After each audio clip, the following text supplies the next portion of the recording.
Hello and welcome to another episode of All in Motion. I'm your host, Jake. This is episode number 52. Don't open the doors that should not be opened. And ladies and gentlemen, our guest is the next. Ladies and gentlemen, Chris G.C. Hello and welcome to another interview of All in Motion. We got Scar City here in the background. Scar City. Scar City, what's up? All Emotion. What's going on, audience? How y'all That's, doing this evening, morning, afternoon? Let's yo, go. we got a I don't know if we call it exclusive. This is special interview, right? Yeah, it's dynamic. This one's gonna be Dynamic is great. the word. Dynamic is the word. I like that. Dynamic. Let's Chris, go. Chris, how we doing, sir? Hey, what's up, y'all? How y'all Woo! feeling? How y'all feeling? Good to Yo, see you, man. Finally, we made amazing, it man. happen. Outstanding. How y'all feeling today, bro? Good, man. Hey, man, before we dig in and get it right into it, we want to know just if you would like to share with the audience just a little bit about who you are and what you're about, man, and where you at. Yeah. What's going on, guys? To everybody that's listening, my name is Chris. I'm project manager with CBRE, prior veteran. I also sell life insurance and also to obtain a couple properties throughout the Los Angeles area. Family man most of the time, man. I'm pretty happy. Other than that, man, just not grinding, but just producing day in, day out. So that's pretty much it. All right, Chris. So we can get right into it and just get right into nuts and bolts, everything. So wildest and craziest experience, as we spoke about, and give the audience a little background. So we know Chris, met him off of Clubhouse, cool guy, and he has just a very interesting background story. So we'll just get right into it. Chris, wildest and craziest experience you remember with the women you ever had? Whoo, man, it was a lot, bro. It was a lot. One of the wildest and crazy experiences I ever had. I used to be so before I joined the military, be a club bouncer, right, slash club promoter. Worked with a company when I was in college at the time, and one of the guys was like, "Look, man, you have a great personality. Want you to work with us and whatever the case may be." So I started off as a bouncer because I'm 6'5", 220 some pounds. Ultimately, right, going to the club life, you start meeting like a lot of people, a lot of people influence, and of course, if you're a male, you're gonna meet a lot of women. Some of the women you don't know what they entail. You know exactly what they entail later on, if you know what I'm saying, right? But to answer your question, I met this one lady who I very mystique. She was super cool. Everybody wanted to be around her. She was very beautiful, man. She had green eyes, man. Light skinned woman. Just a beautiful body, natural body. Spoke so eloquent. Knowing her for a couple times at the club, I seen her for a couple months, and then all of a sudden, man, we just got right to it, man. You could take right to it however you want to take it. We ended up vibing for a while, right? Come to find out, she had like a lot of toxicity, a lot of crazy background story to where I don't want to put her business out, like out of respect for her. But I ended up becoming like somewhat toxic. I don't know if you guys seen that movie Thin Line Between Love and Hate with Martin Lawrence and Yes, sir. Yes, sir. and yeah, and Yep. Lynn Winfield, man. Like it was on that level, right? That's deep. That's deep. Right. If she couldn't physically be around me, I was going to suffer something. Either my car was going to suffer, I was going to be paying some bills, something, right? And the thing is, I knew that this woman was bad for me, but the problem was that every time I would get around her, we were just consistently forcing whatever. One time, I remember I was in the subway, and I ended up seeing her, and I was trying to avoid her when I was in the city, and just ended up getting in the subway. You know what I mean? Ended up getting in her Jeep. I go to like bounce in another club. She goes to another club. End up messing with her in the club when I'm on the clock. It was crazy, man. Right? To where one of my friends, he talked to me. He said, "Hey, man, you're losing it, bro. You're losing it, right?" Eventually, I had to look myself in the mirror, and I said, "Look, I just can't do it." What I ended up having to do, right, ultimately, was I had to get a restraining order on this woman, man. It was crazy, right? And I know some people and some men may be like, you know what, man, like all of that. And I'm not saying that I'm not all that at all. What I'm saying was just that me and this woman just clicked. I don't know what it was. I think she had some traits that she really wanted that I had, and vice versa for her end. But at the same time, that's just what ended up happening. Ultimately, yeah, we just left it there. Right. No, and then real quick, man, the reason why I want to touch on this next point is because recently in some rooms that we've had and in some women that we've spoken to and just in general, just wanted to get your thoughts on, bondage and BDSM if you have any, not saying asking you if you have experience, but just overall your own personal opinion about it, because like I said, we've been speaking to different women about it, and getting their perspective and then listening to it, and it's like it's a wild thing. So I was just wanting to know if you have any thoughts about that. Right. So, what's crazy about that? So I have a coworker that I work with at my primary job who does BDSM on the side, and I talked to her last month about it, and she makes over 200K a month. Excuse me, 200K a year. Excuse me, 200K a year just doing her BDSM job, right, in California. She is a very alpha dominatrix female, right? I think she's somewhat personally like a little off the haywires, but it's some people that want to take their sexual desires to another, to the max, and they know they can physically do it with BDSM. Would I personally do it? No, I wouldn't, because just some of the stuff that I've heard her tell me, and some of the videos I've seen of BDSM, I'm like, nah, it's crazy, because I think it's going to take you to unlimited. It's going to take you to unlimited and unwanted fantasies to later on down the line. You're not going to be ultimately satisfied. If that makes sense. You know what I mean?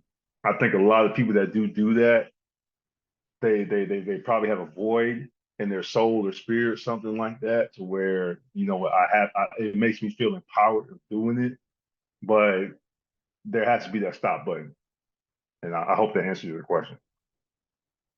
Yeah, no, I mean, real quick, and then I know Scarcee's up, but no, real quick, because I just know that the research and the women that have spoken to about it, to your point really quickly, they say like it basically, you almost like it's a you can basically a euphoric feeling, and then also like it increases like the orgasms and things of that nature. It's on another level, but then like you can't come back from that, if that makes sense. Correct. Yeah, I just wanted to ask Chris, do you feel like men cheat more or women cheat more? Or is it like equal? So can you clarify cheating? Like cheating as what? Physically, When emotionally, you like have like what's we're talking about physical cheating, when you have a commitment with someone and you say, I'm not going to sleep with another woman, or if a woman says, I'm not going to sleep with another man without your approval, and you go outside of that and you break that bond, or you break that, union, or that commitment or agreement, and then you go and do it. Not like a poly or anything like that.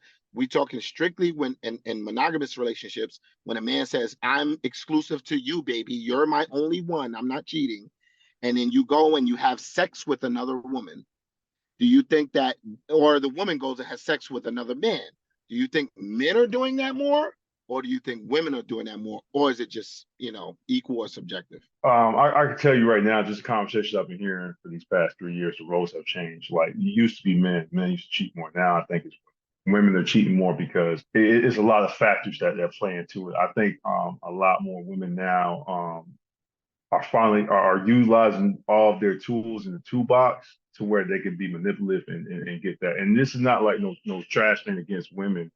It's just that I think a lot of women are doing that because they're traumatized of either themselves, previous friends, or probably their mom or aunt, to where they've seen like, their male counterparts that's cheating on them, and they're still with it, and they're like miserable.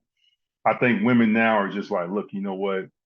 Especially in the modern day age of 2023, a lot more women are doing. I don't know if that answers I, your question or I not. appreciate that response. Yeah, it does, and I appreciate that response.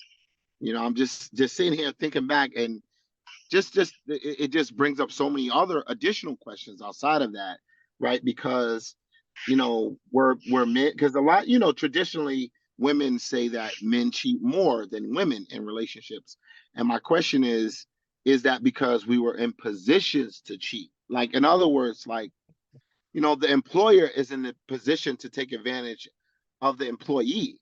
because they have the power, they have the jurisdiction, they have the rights. They could say yes, they could say no, right? I could give you overtime, not give you overtime, overwork you. Whereas someone that is in the employer's position, I make that comparison because it's interesting that you say you feel like women cheat more now. I feel like it's always been equal. I just feel like men got caught more in the past. And now, things are being brought out where women are getting caught because they're becoming sloppy, right? Because they're doing it, and everything is just kind of like out there in the open. And obviously we bring in social media to the conversation, right? And that makes things more complex. So yeah, I appreciate that answer, man. You have some amazing stories. We talked about, like, we brought up the BDSM. We talked about you being in different situations.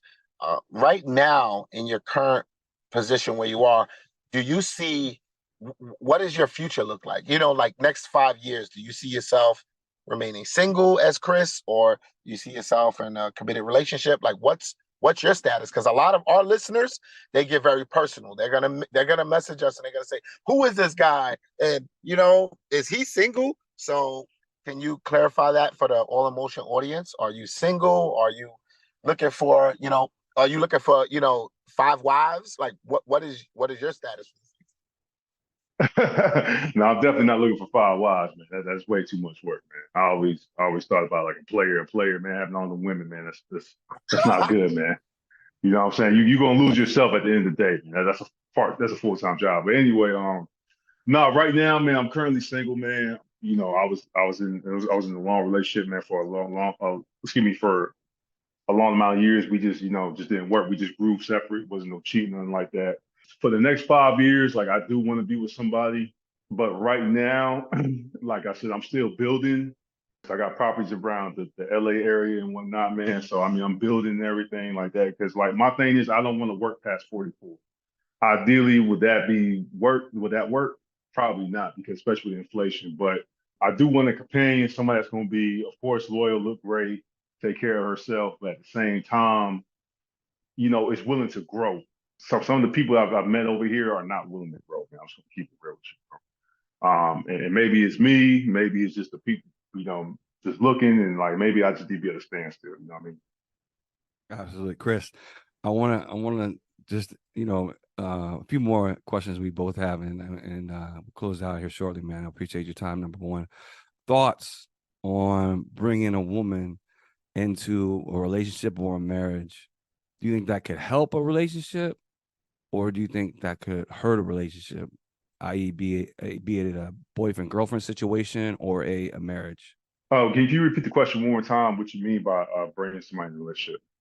Sure. Like if there was a man and a woman that were married and the man wanted to bring like a woman into the relationship, another woman into the bedroom. I'm gonna be honest with you, man. It's not gonna work. I don't think it's gonna work. The reason why I say that, right? Because I've personally done it.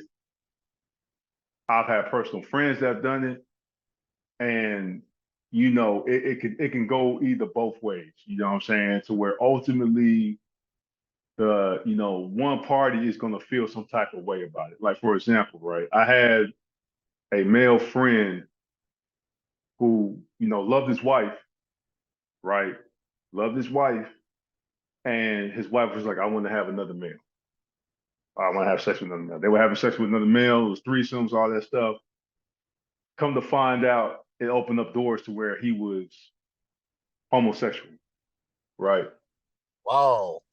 So You know they what I'm went from saying? Damn, what the they frick? went from being swingers to finding out he was a homosexual. Yeah, because the thing is that the more and more they kept on having sex, he started looking at him, started Wow, fantasizing his damn. body and stuff like that. Like, you know what I mean? And you know, that's one perspective. Another perspective, had another female friend who, her friend liked her husband. These two were married, right?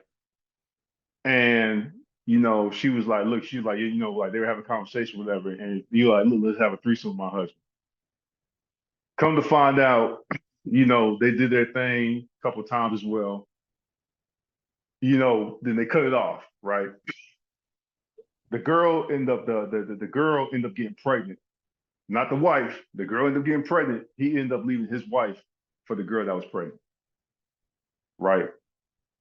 It's a lot of vanity and stuff into that. Like a lot of people don't realize that, bro. Especially, I'm speaking from an older perspective. I'm speaking for me now. Like back if I was like 5 or 10 years ago, I'd be like, man, nah, man, keep on doing it. But now just seeing people and seeing this stuff firsthand, it's like you gotta be careful with these doorway openings. Like in conjunction with the question you asked me about BDSM, right? You have to have that stopping point. And I think a lot of people, when they get into these situations, they don't have that stopping point because their minds start wandering to different situations. And then on top of that, it's like, oh man, like, man, I'm smashing this girl, man. This is my girl right here, but I'm looking at this other girl, man. This other girl looking great too. You know what I'm saying? And dang, man, I want to taste more of that. You know what I'm saying? I think that's kind of how it is, man. If you do that, just be mindful of what you're doing and like pull yourself back in. Don't get in too deep. Yeah, that's Go ahead. that's crazy. He says that. Follow up, but go ahead. Good. No, I'm saying because I have a song out with Nene V called, well, it's her song, Nene V, and I'm featured on it called In Too Deep. So that's interesting that you talk about that. And I feel like you're right. Once you're in a relationship and you start testing the waters and doing all these different extracurricular activities, I feel like you're opening doors. And, you just got to be careful. Make sure you really want that door open before you do it. So, yeah, I appreciate your perspective on that. I was just gonna say, looking a little bit further into it, I wanted to get your viewpoints, your psychology on this. Like, would you go with long term? Would you go with lust or would you go with love? Because when I ask that question to a lot of my friends, they say lust. They say, you know, F love, because love is gonna hurt you. Love is gonna eventually, it's gonna turn its back on you. When you stop doing this or stop doing that, love goes away. But lust, you're not gonna hurt. If that doesn't work, you go to the next lust. So what's your perspective on that, man? Love or lust? It's just hard for me to answer that because love ain't gonna hurt you if you love yourself, man. So to answer your question, I mean, stop getting relationships. If you how can you love somebody or lust with somebody if you don't know yourself in a relationship? Correct. That's right. And That's right. Gotta love and that yourself first. yeah, you know what I'm saying. You gotta love yourself first, man. I see why a lot of people say lust. I see why some of your friends say that, but at the same time, though, man, you're gonna get tired of when you with lust, you hitting the same thing. You're like, man, it don't feel right, or she gonna start gaining weight, or man, she's starting to talk too much. I just don't want to hear her talk no more. I just want to go ahead and just get what I need to get. That's when it start getting boring. So you really like what? And then F love. Well, the thing is, man, you can't just say forget love, man, because the thing is, you didn't love yourself in order to actually like try to get to know the person, bro. You know what I mean? But is that So really true though? Because is that really true though, Chris? Because if you watch the movie Love Jones and you remember, I believe his name is Keith Washington, where he was like, right. everybody keep walking up to me talking about how you fall in love, how you fall in love. He was like, somebody tell me how to stay in love.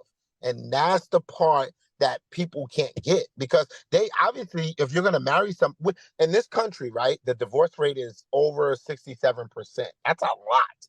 Almost 70, nearly 70% that's reported. So what I'm saying is people get in relationships. We don't have an issue with getting in relationships, with finding love. I think in this country we have an issue with keeping love. And is that really the way to go? Because we were taught that love is the way to go, but maybe lust is the way to go. And I'm not being cynical. I'm just saying, looking at different perspectives, I know people that are happily single, and maybe that's the way to go. I was just trying to get your perspective as far as, do you think lust is better long term or love is better? And obviously that will change throughout year, because you're saying that now, maybe 20 years, you might have a different perspective, right? Depending on what life hands you. So I'm just trying to get your perspective on Yeah, that. man. I'm gonna say this, man. I'm gonna say love, man. The reason why I say love because now, like in my mid 30s right now, bro, I'm just gonna keep it 100, man. And I already said this earlier in the podcast and in the other rooms on other platforms. I done been there, done that. You know what I'm saying? I done been like I was the playboy. You know what I'm saying? Before did the passport bro thing before even passport bros was a thing. You feel me? I say love, man, because but the thing is though is that I think my last relationship lasted longer because we were still growing together. You know what I'm saying? We were trying to be copacetic together. It's just that over time it just stopped. You know what I'm saying? And that's on both parties. You know what I mean? But I'm gonna say love because like the older I get, it's like I kind of want somebody that really loved me for me. You know what I mean? Like, you know what I mean? It just has to be like an alternative motive, but more importantly, I still got to provide care and all that stuff. The whole jazz is all us three men got to do. You know what I mean? Lust can change, bro. Lust changes every day, man. You know what I'm saying? I mean, lust can change by like, hey, you looking at your damn wife who's fine, and then all of a sudden you looking at the damn Instagram model who might be in your area. You be like, dang, you know what I mean? That like Right. for real, bro. Like you like. Context of this conversation. So you got the BBLs, you have body augmentation, you have, tummy tugs, you have breast lift, all these different things. That is the physical aspect of it. So now a lot of women are competing with, because if you're attracted to a woman because the way she looks, which most men are, right? Let's just be honest. You see a woman, wow, she looks that way. So we gravitate towards them because of that. But then if that is augmented from their actual natural look, which a lot of celebrities, I don't have to say any names, have done that. And they managed to get a certain type of man. But deep down inside, you're still that same person. So the question is, again, is it love or is it lust? And what I mean by that is, I'm not just talking about the physical aspect. I'm talking about love of who that person is or the lust of who that person is. Because for me, it's personality. That's like the main characteristic. How is your personality? Are you a fast learner? Do you have good morals? Do you have ethics? Would you sell your soul? All those things matter to me. But we know that the eye, and we take away vision and everybody's blind, then you would have to go based on, oh, what does this person say? What's the consistency? I'm saying most people are going to choose, wow, this woman's bad. She's a baddie. Her body is this, her face is this. Like you said, the green eyes, the blue eyes, the whatever, brown eyes, whatever, long hair, short, whatever. But those are all physical attributes. And can you gain love from a physical attribute? Can you fall in love with a woman because she is so bad physically that you can't resist? Nah, I can't, bro. I'm gonna be honest with you. I can't do that, man. I'm glad you broke it down like that. I definitely can't because I'm gonna tell you right now, man. I didn't have some fine women back in my day, but as soon as they open their mouth and just seeing what they doing, like I had some women that were bad, super bad, didn't take care of their kids. The kids were starving. You know what I'm saying? Didn't even know they had a kid. Like I wake up in the middle of the night, I'm seeing the kid crying because there's no food in the refrigerator. You know what I'm saying? Wow, And wow, wow, you know wow, what I'm wow. saying? Then it's like, Yeah, that's a lot. That's and a then, lot. that's That's a what lot. I'm saying, bro. And then on top of that, like, and I'm not trying to big myself up. I'm just like, I feel bad. I'm gonna go to the grocery store right quick and get this kid some food. I'm not gonna go to no McDonald's or nothing like that. I'm gonna get this cool kid some nutritious food. Then on top of that, knowing some females, man, that are straight scamming. They've been scamming for 3 or 4 months. So this is what you do? Yeah, I need to make sure my phone's charged so I can get some money. So you scamming. That's how you paying for your stuff. Cause I'm wondering how you I'm wondering how you stay in the house all day getting paid and paying for all this stuff. So you scamming. You taking other people's hard-earned money. You know what I'm saying? Definitely not. But also too, like if people of other women listen to this podcast as well, I have met some beautiful women that also have great morals as well. Just letting y'all know that I'm not bashing women, you know what I'm saying? Because some men do the same thing as well. Yeah, I gotta jump in hey Chris, we're about to finish it out, but I gotta ask this one question because I've asked it I just want to know your thoughts about just in general about OnlyFans. So yeah, OnlyFans is dumb, man. I met a lot of women that made more money doing less with it. Making more money doing less than only. I made more money. I made met a lot of women. Excuse me, Some that women that have make made more money. $30,000 a month. Some of them, right? Right, right. $40,000 a month. Right. Yeah. Like I said, my other coworkers I work with in my primary job, she's making over 50K by just doing BDSM, not taking off nothing. Just you know what I'm saying? Just talking trash to some people. Straight, just You know what I she's mean? straight dominatrix, basically. Yeah, exactly. That's it. She's making 50, 60K a month equating to over 200K a year now, and that's just her side job. You know what I'm saying? And it's the thing that she don't have to record herself to where there's no incrimination. But with OnlyFans, I think I'm gonna be honest with you, it's bad. Like I know y'all seen the reports. It's pretty much a new version of porn, man, except it's like actual live person live instead of you watching the video. And then on top of that, you incriminating yourself to where you see like a lot of these teachers and people in like government or higher education fields are getting fired because their jobs are doing the background check and then, oh, you got OnlyFans, but how did you find out I had OnlyFans? Because somebody's looking at your OnlyFans. You know what I'm saying? A lot of people getting exposed from that app that aren't actually on the app. You know what I mean? Right. No, I appreciate it. Go. I have one more curiosity after you. Go ahead, sir. No, I was just gonna say there's a lot of remember, like, we don't have to go into all of the applications, but there have been a lot of people that are in positions like political positions and things like that where it's come out that they've been, escorts and things like that where they're working with. I think this is just a cheaper version of doing that. Like, why would I go and pay? Like, let's just say, like, I'm gonna keep it a buck. Like, let's just use like Walmart as an example, right? Biggest retailer, and they have like they sell TVs now, and they're charging like $400 for other places that would charge like $800 or $900. Why would I pay that? And I'm getting pretty much the same quality, and I get a better warranty. So people are like, why would I go to this escort that's gonna charge me $500 an hour? So in a 2 hour minimum, where I could just go to OnlyFans and just pay a monthly subscription. And if I want access to exclusive content, I just pay that one-time fee of $200 or $250 to get access to this person. So people want what they want. That's what I learned a long time ago about like wants and needs. People, when they want something, like even during the pandemic, right? 2020, 2021, people were like, oh, everything's closed. But hey, if you need a haircut, it's $200. Like you want to get your nails done, you want to get your hair done. Yep, we're charging, $75 an hour when they would normally charge $15 an hour or $30 an hour. So people want to look good. People want to be with certain types of people because OnlyFans is not just about women.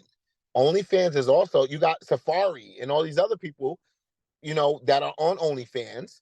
And it's the men too. These women want the gigolos or they want the men. Oh, I want that guy. He looks good. I want him. How much? Okay, you're going to pay him $75 an hour for a minimum of 5 hours. They're willing to do it, you know? So it's just the new wave. It's the digital wave. But go ahead, Jacob. No, Chris, not to transition off the topic or anything like that. That's what we've been talking about. But like, this is my last thing. I'm sorry to interrupt you. I got time. I just got a notification on my other phone, and they push it like another 15 minutes, so I'm fine. You can take your time if you want. No, this is the last thing, man. No, just lastly, man. Both of us being, veterans and things of that nature. I know this is like kind of off topic, way off. But this is my last thing. Is just like kind of even bringing in like your experience and everything like that. People that are out there that are veterans suffering from either serious mental health issues or PTSD. What would be your advice on how they can because you've been through a lot, right? In terms of not to transition off this topic or the subject, but what would be your advice on how they could help themselves or get help? Yeah, I really appreciate this question. Thanks a lot, man. Because another platform they asked me the same question, man. And I'll tell you this, right? You have to acknowledge yourself, and what I mean by acknowledging yourself, acknowledge the stuff that you have to improve on, right? There's nothing wrong with you. I'm gonna tell you right now, whatever you think is something wrong with you, or people may say something is wrong with you, you have to take accountability for yourself, right? Me being in, I've seen a lot of people to where they just took it. They just said, look, man, I could keep it going, I could do another deployment, my wife would be all right, blah, blah, blah, whatever the case may be. And we all know different stories about it, we don't have to go into that. But you have to acknowledge what the deficiency is and take care of it, man. Just take accountability for it. Like, look, I need help in this area, whatever that may be. Because mental health, right? A lot of people don't understand this about mental health or mental illness. It ranges from a different variety of areas that cause from past trauma, like before the military, during the military, after, you know what I'm saying? Like just anxiety, whatever the case may be. And with that, right, um, you can go ahead and acknowledge and face it on and say, look, you know what, I need help. That's one of the strongest words that you can say to yourself. And to somebody else that genuinely needs it, I need help. And you saying that, right? Well, one is the affirmation. That's number one. Number two is also saying, you know what, there's somebody else that may feel like you too, to where they may start opening up as well, right? You know, we are all human, man. Everybody can't perform at a different level. And in the military, we're kind of conditioned and they groom us to like resilience. I get it, but at the end of the day, they're still people. But if you have a family, your family gonna be there forever. The military's not. If you have an education, your education when you know is gonna be there forever. The military's not. So you have to go ahead and define your needs and wants, and that's where I'm gonna land at. No, I appreciate that, man. I appreciate that. Yeah, for sure, man. But before we close out, you got anything, Scar City? No, I'm good. Thank you, Chris, for your time. We appreciate it. Hope to see you again on Clubhouse. We appreciate your feedback. You have interesting stories, and we'll look forward to the Q&A next. Oh yeah, absolutely, man. Yeah, I greatly appreciate it, man. Thanks a lot for your platform. Y'all very real professionals, man. Thanks a lot. This is like the fifth one I did this week thus far. It's only Tuesday. I mean Monday. So excuse me. Within the past, going on to the second week, did 5 of these. So I'm pretty, and I like this. It's very straightforward. Thank you guys for this, man. Y'all have a great professional platform. Thank you, man. And lastly, if it's cool, Chris, like last thoughts, and then how can people, if you want, how can people reach you? Yeah, so people can reach me on Instagram, Sgram88, you know what I'm saying? That's just like one of my middle names. And also too, I really don't have a Facebook anymore, but pretty much just hit me up on Instagram. If you're on Clubhouse, I'm Chris GC, just hit me up on there and just hit me on the back channel. But yeah, I got you. All right, man. Well, appreciate your time, man, and look forward to talking to you soon. You take care. All right. Appreciate it, man. Thank y'all, guys. Yep. Peace, love, and light. Yep. Thank you again, Chris, for another amazing episode, and we cannot wait to have you back here on All Emotion, man. Appreciate you and everything that you brought to All Emotion. And again, please, if you have not done so already, go to allemotion.com, check in, subscribe to our mailing list. You definitely will receive free stuff, our monthly newsletter, and obviously when we produce and publish new episodes, our monthly, weekly episodes. From all of us, All Emotions, Jake, Scar City, and I.